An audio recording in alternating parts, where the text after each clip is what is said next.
The winter of 1847 settled over the plantation like a slow suffocation. The trees stood bare and rigid, their branches clawing at the pale sky, while the house remained unnaturally still, as though it were holding its breath. Margaret Hale had always believed silence could be controlled, shaped like any other resource on her land, but this silence was different. It did not obey her. Her husband's absence had changed the geometry of the house. Rooms felt larger, hallways longer, and every sound echoed too loudly. His chair remained untouched, his boots still lined neatly near the door, as if he might return simply because order demanded it. Margaret passed these objects daily without allowing herself to linger. Grief, she knew, was indulgent. Survival was not. She had inherited more than land after his death. She inherited suspicion. Men who once deferred to her husband now studied her with thinly veiled calculation. They spoke politely, but their eyes asked the same question over and over. How long before a woman failed? How long before someone else needed to take control? Her 5 daughters were the only certainty she possessed, and even they felt fragile. Eleanor, nearly grown, watched her mother with quiet intensity. Clara and Mary hovered between obedience and curiosity. The youngest 2, Anne and Ruth, still believed the world was gentle. Margaret knew better. Gentleness was temporary. Power endured. At night, she sat alone with the plantation records. Numbers replaced faces. Ownership replaced morality. The law was clear. Without a male heir, everything she held could be dismantled piece by piece. Marriage would scatter the land. Guardianship would strip her authority. Her daughters would become extensions of other men's ambitions. Margaret felt something harden inside her as she realized this truth was unavoidable. It was not madness that followed, but logic, cold, relentless logic shaped by fear and history. Bloodlines survived through strength. Names endured through control. She had been taught this all her life, even if no one had spoken it aloud. Now she was simply brave enough to act on it. Her attention shifted slowly, almost imperceptibly, toward the enslaved people who labored on her land. She had always seen them as part of the machinery that kept the plantation alive. But now she observed them with a sharper lens. She noted their build, their endurance, their compliance. She told herself it was no different than selecting livestock, a thought that came too easily, too naturally.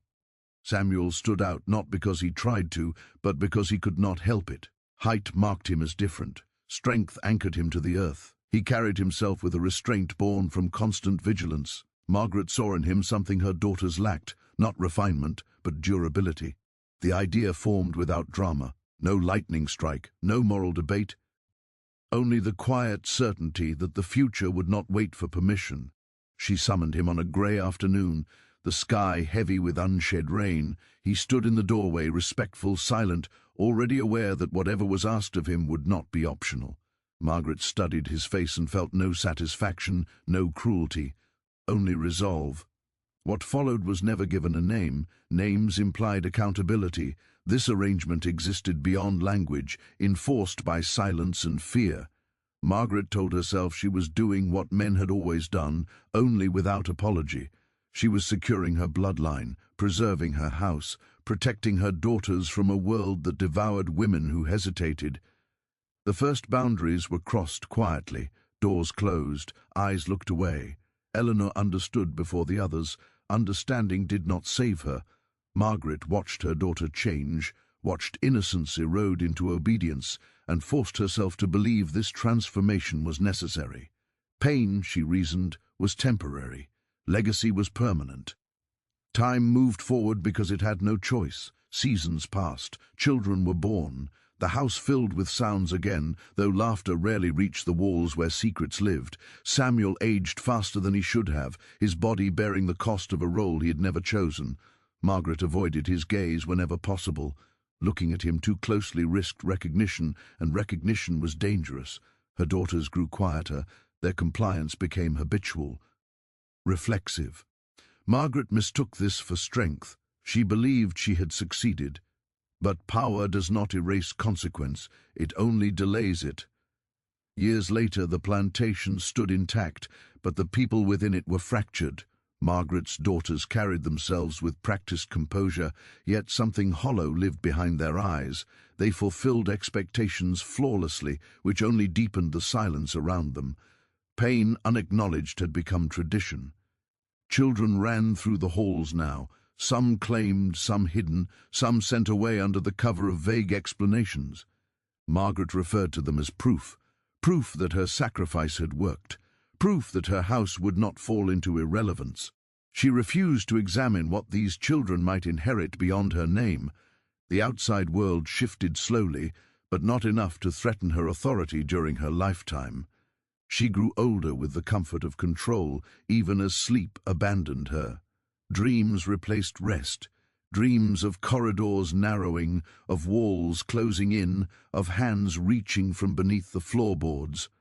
She woke each morning unsettled but determined. Regret, she told herself, was weakness dressed as reflection.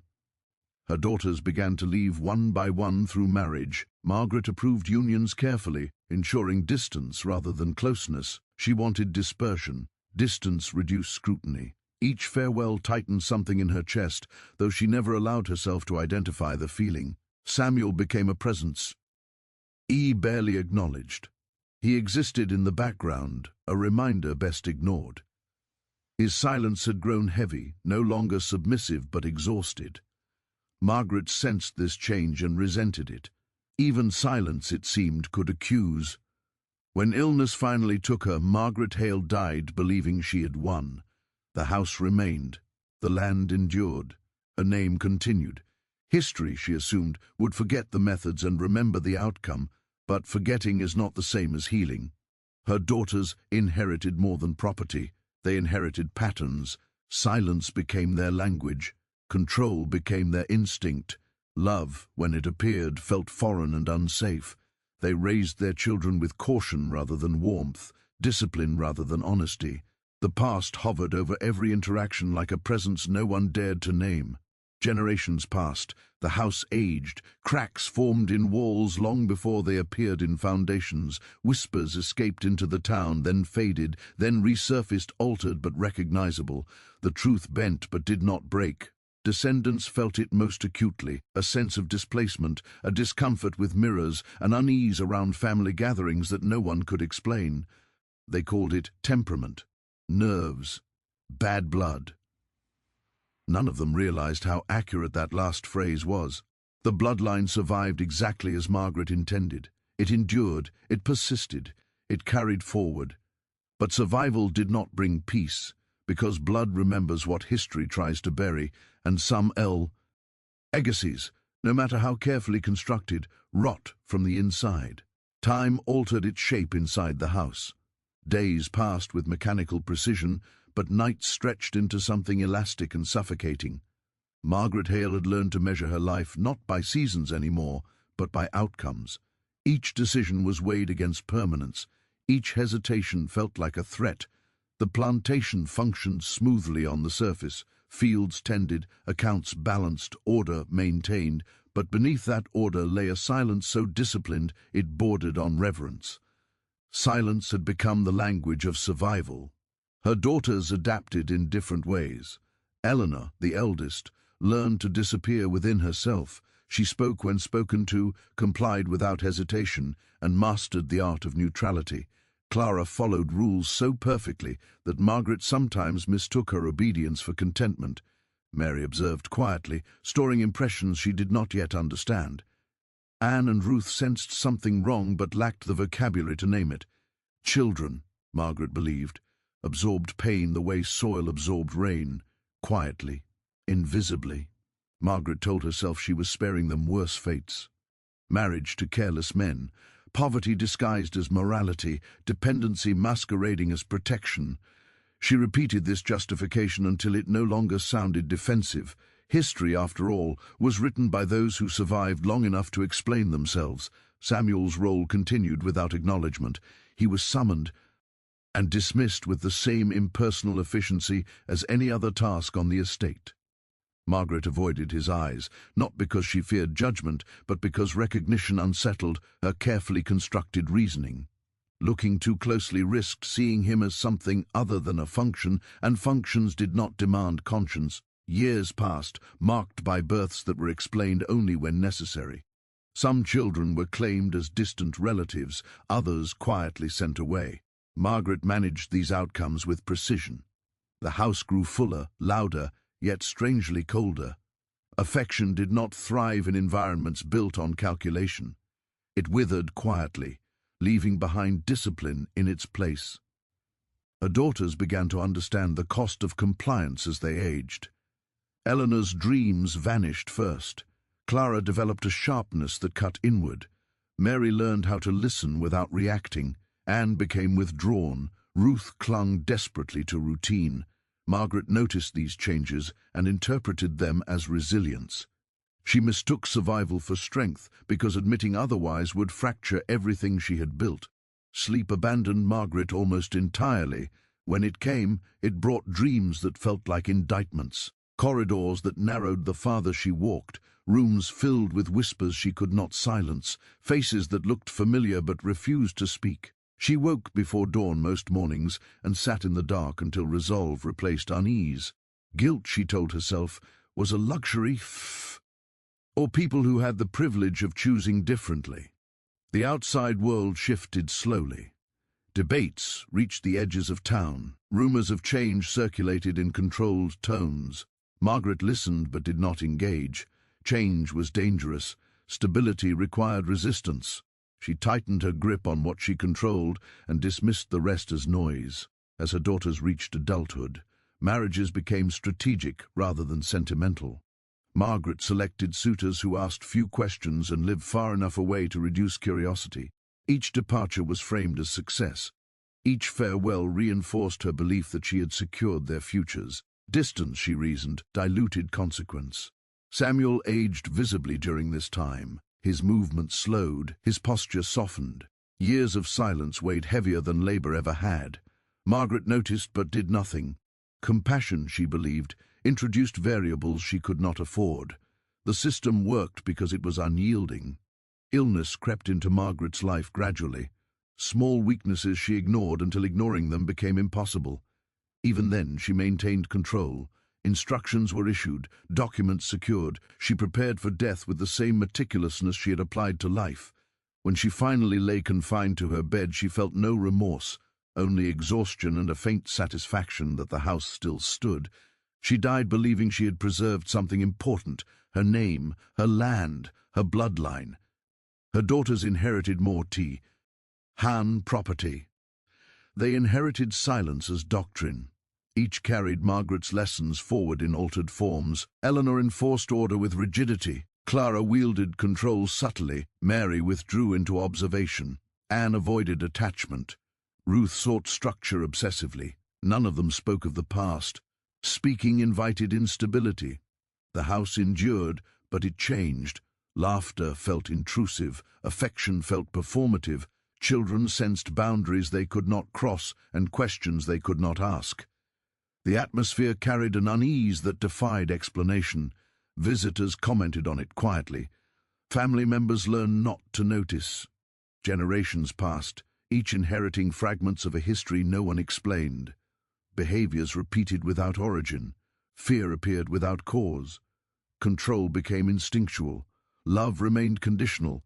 The bloodline survived exactly as intended, persistent, unbroken, intact. But something had been lost that could not be catalogued or recovered. Humanity had been exchanged for endurance, choice for control, and the cost of that exchange seeped into every descendant, shaping lives in ways they could feel but never trace. History recorded the Hale estate as successful, resilient, well-managed. No ledger captured what had been sacrificed to maintain that illusion, because blood does not forget. It carries memory even when language fails. And silence, once inherited, is the hardest legacy to escape. The house outlived everyone who had built it. Wood aged more slowly than memory, and stone absorbed secrets without protest. By the time the next generations occupied its rooms, Margaret Hale's name had thinned into something ceremonial, spoken during formal occasions and written carefully in records that no one read closely. Her portrait remained on the wall, a composed woman in dark clothing, eyes steady, expression unreadable. Children passed beneath it daily without understanding why the image unsettled them.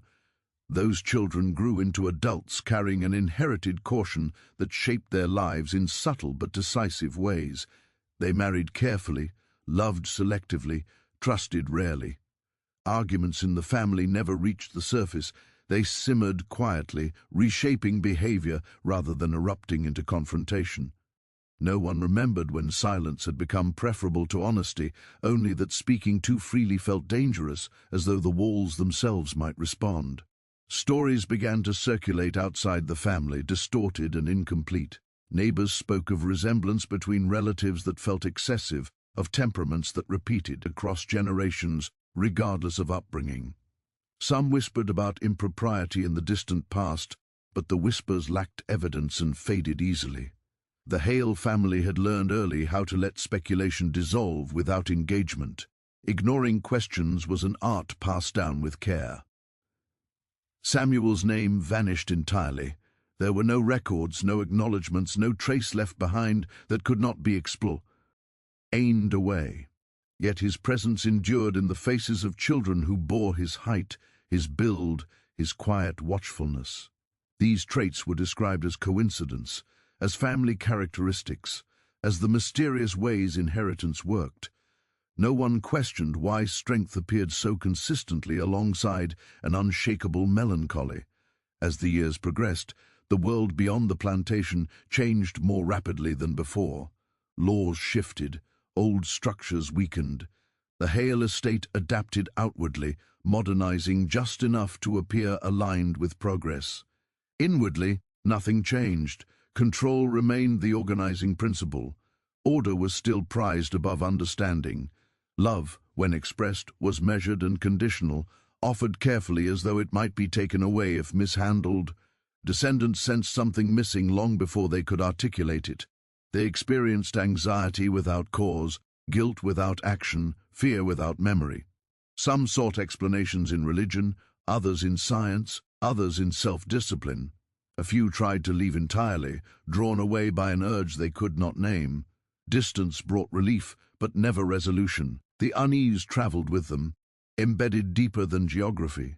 Occasionally, someone would come close to uncovering the truth. An old letter misfiled, a resemblance noticed too clearly, a question asked too directly. These moments rarely resulted in revelation. More often, they were met with gentle deflection or firm discouragement. The family had learned that truth was not dangerous because of what it revealed, but because of what it demanded afterward. The house continued to stand, though time left its marks. Floors creaked louder, paint peeled, repairs were made methodically, preserving structure while ignoring atmosphere. Some rooms were avoided without explanation, doors remained closed simply because they always had been. The logic of habit replaced the need for justification. Those who lived there longest felt it most acutely, a pressure that intensified with age, a sense that their lives were being shaped by decisions made long before their birth. Some described it as fate, others as bad blood. None recognized it as trauma inherited so completely it felt natural. In moments of rare honesty, family members admitted to feeling disconnected from themselves, as though part of their identity had been assigned rather than chosen. They struggled with intimacy, mistaking control for safety. Vulnerability felt like exposure. Exposure felt like risk. Risk was avoided at all costs. Margaret Hale's legacy had achieved exactly what it was designed to do. The bloodline endured, the name persisted, the house remained standing. Yet the victory was hollow, echoing with the absence of everything sacrificed to sustain it. The generations that followed did not know what had been taken from them, only that something essential was missing. History eventually softened its focus on the estate. New stories demanded attention. The Hale family faded into respectability, their past preserved only in records and half-forgotten anecdotes. Time obscured origins, but it could not erase consequence. The patterns continued, subtle and unbroken, shaping lives quietly, because blood carries memory even when language fails. It remembers fear, obedience, silence. It remembers choices made without consent and pain endured without witness. And no matter how carefully a legacy is constructed, it cannot outrun what it was built upon. The house stands still, but it is never empty. It holds echoes that do not fade, only wait.